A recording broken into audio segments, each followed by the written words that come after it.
In this video, we're going to talk about how to get a horse on the bit.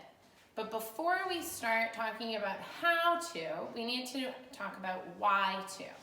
So horses in the wild or in their panics and when they have no influence from a rider naturally travel on their forehand. Now what does that mean? So they tend to travel with the majority of their weight on their front legs instead of on their hind legs or equal.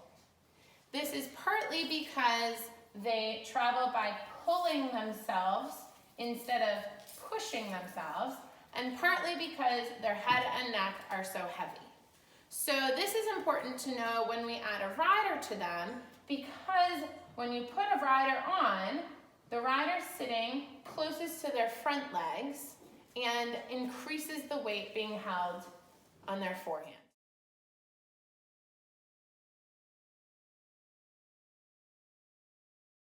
So now, if we want to do a little bit of math, horses tend to carry up to 70% of their body weight on their forehand. Okay, so if you take a 1,000-pound horse, they're going to have about 700 pounds on their forehand and only about 300 pounds on their hind end. Okay, so then if we add a rider to the mix, we're even adding more weight. So if we say that our rider is about 150 pounds plus whatever it weighs for their tack, we're adding about 850 pounds to these little legs and their shoulder. So what we want to do as a rider is find a way to dissipate this weight so that the rest of their body is holding us up instead of just their front. Now, the other important thing to remember when you're riding and talking about getting your horse round or anything like that is the reason why we want their back up instead of just their neck down. Okay, so if you think about where you're sitting on their back, obviously, right? Now, their front end is held up by their front legs. Their hind end is held up by their hind legs, but there's nothing structurally holding up their spine, okay? So if their spine is here, they have their ribs, but the rest of this is just soft tissue and muscle.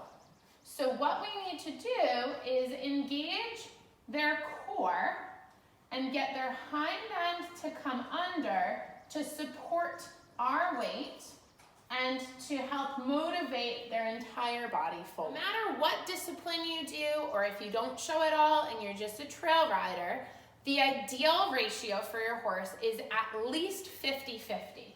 So that would mean that we change these numbers to be about 500 on their front legs and 500 on their hind legs, okay? So that means that their core would need to be a little bit more glued together and less kind of tipping like on their front end, okay?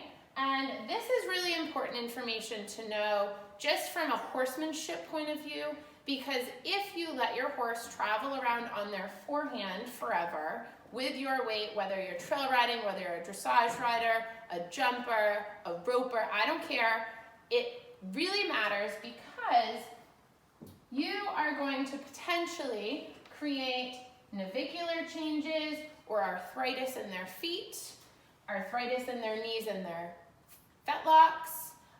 You can create bowed tendons or strained or torn suspensory ligaments.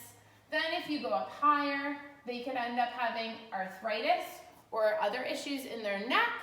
If you let them travel with you with their back not engaged and their core not being supportive, you can have issues like kissing spine or strained muscles or ligaments in their back. You will end up with an older horse that tends to have sway back, which is where their back is really low and their belly is really low. And you can have a lot of other issues that just could be easily prevented if you cared about how your horse was traveling and carrying you.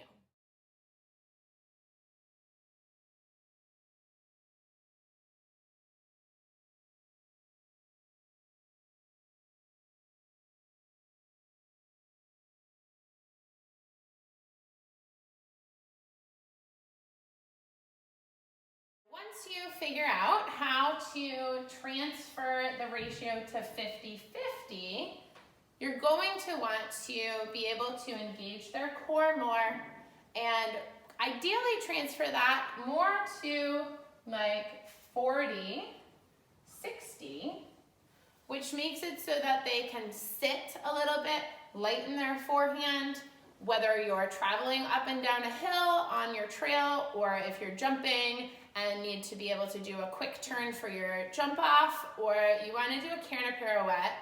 This is the ideal, okay? Because their hind end has a lot more muscle and ability than their front end, so we want to be able to utilize that.